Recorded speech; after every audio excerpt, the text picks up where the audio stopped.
যে বাংলাদেশ একটি দুর্যোগ প্রবণ এলাকা। এর বড় ধরনের দুর্যোগ সংঘটিত হলে বিশেষ করে আর্থিকের ক্ষেত্রে উদ্ধার কাজটা খুবই জরুরি। যদি এই ধরনের আর্থিক হয়ে যায় ঢাকা মহানগরে, সেখানে লোকজনকে জমায়েত করার জন্য, অ্যাসেম্বল করার জন্য আমরা কিছু 445টি স্থান নির্ধারণ করেছি। দুর্যোগের মোকাবেলার ক্ষেত্রে বাংলাদেশ কিন্তু বিশ্বের মধ্যে অনেকখানি সক্ষমতা অর্জন করেছে, এটি আপনারা জানেন। সমুদ্রের নিম্নচাপের কারণে নানান ধরনের দুর্যোগ সংঘটিত হয়, তখন তাদের উদ্ধার কাজটা খুবই জরুরি হয়ে দেখা দেয়।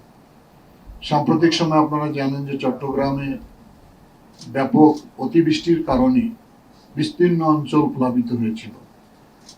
সেই প্লাবনের কারণে উদ্ধার কাজ কিছুটা হলেও বাধাগ্রস্ত হচ্ছিল।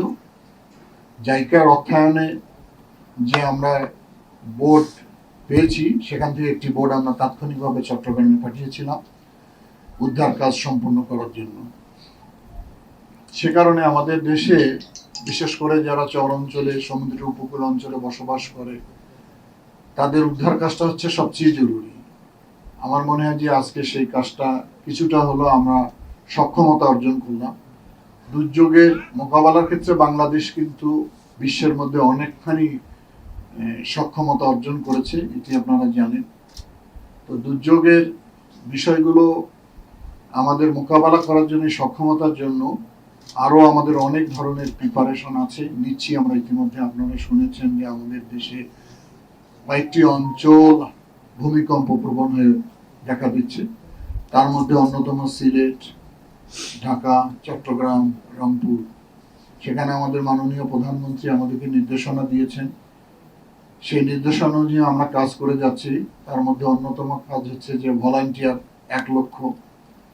ইতিমধ্যে আমরা প্রায় 70,000 ভলান্টিয়ার চিহ্নিত করেছি, ডাটাবেস তৈরি করছি। শীঘ্রই তাদেরকে আমরা প্রশিক্ষণ দিতে যাব। যদি এই ধরনের আর্থিক হয়ে যায় ঢাকা মহানগরে, সেখানে লোকজনকে জমায়েত করার জন্য, অ্যাসেম্বল করার জন্য আমরা কিছু 445টি স্থান নির্ধারণ করেছি ঢাকা উত্তর এবং দক্ষিণে। এর বাইরে সরকারের যে সমস্ত ইকুইপমেন্ট আছে, তার বাইরে বেসরকারি সংস্থাগুলো কাছ থেকে কি ধরনের ইকুইপমেন্ট আছে সেগুলো আমরা তালিকা সংগ্রহ করেছি। বেসরকারি হাসপাতালের তালিকা সংগ্রহ করেছি, বেসরকারিভাবে হেলিকপ্টার কাদের কাছে আছে সেটা আমরা তালিকা সংগ্রহ করেছি। আমরা জানি যে এই ধরনের বড় ধরনের দুর্যোগ সংঘটিত হলে বিশেষ করে আর্থিকের ক্ষেত্রে উদ্ধার কাজটা খুবই জরুরি। সাম্প্রতিক সময় আপনারা জানেন যে বজ্রপাতে প্রচুর লোকের মৃত্যু ঘটছে। এবছর প্রচুর শিলাবৃষ্টি হয়েছে। শিলাবৃষ্টির কারণে গ্রামের বিভিন্ন অঞ্চলের মানুষ ক্ষতিগ্রস্ত হয়েছে। সামগ্রিক অর্থে কোনো দিন নেই, কোনো মাস নেই, এমন কোনো সময় নেই বাংলাদেশে কোনো না কোনো ধরনের দুর্যোগ সংঘটিত হয় না। প্রতি মুহূর্তে আমাদেরকে সেখানে মোকাবেলা করতে হয়। আমরা আশা করি সকলের সহযোগিতায় আগামী দিনে যাতে দুর্যোগে মানুষের ক্ষতির পরিমাণ কমে আসে। নিশ্চয়ই আপনাদের মনে আছে যে 1970 সালে যে ভয়াবহ আমাদের জলোচ্ছ্বাস হয়েছিল, সেখানে প্রায় 10 লক্ষ লোক মৃত্যুবরণ করেছিল। পরবর্তীতে 91 সালেও প্রায় 1 লক্ষ লোক মৃত্যুবরণ করেছে। কিন্তু এখন আমাদের সক্ষমতা বৃদ্ধির পাশাপাশি মানুষের সচেতনতা হওয়ার কারণে এখন কিন্তু মৃত্যুর সংখ্যাটা অনেকখানি কমে গেছে। আমরা আশা করি সকলের সহযোগিতা আগামী দিনে যাতে দুর্যোগ মোকাবেলায় আমাদের সকলের সক্ষমতা বৃদ্ধি হয়, সচেতনতা বৃদ্ধি হয় এবং বাংলাদেশের এই হতদরিদ্র, বিশেষ করে যারা দরিদ্র মানুষ, দুর্যোগে তারাই কিন্তু বেশি আক্রান্ত হয়। তাদের ঘর সেভাবে নির্মাণ করা থাকে না। এই সাম্প্রতিক সময় চট্টগ্রামের বিশেষ করে বাঁশখালীতে যখন আমরা গিয়ে দেখলাম মাটির ঘরে এখনো লোক বসবাস করে, সেগুলো ঘর দীর্ঘদিন পানি থাকার কারণে মাটির সঙ্গে মিশে গেছে। সেই ঘরগুলো আমরা নির্মাণ করে দিচ্ছি।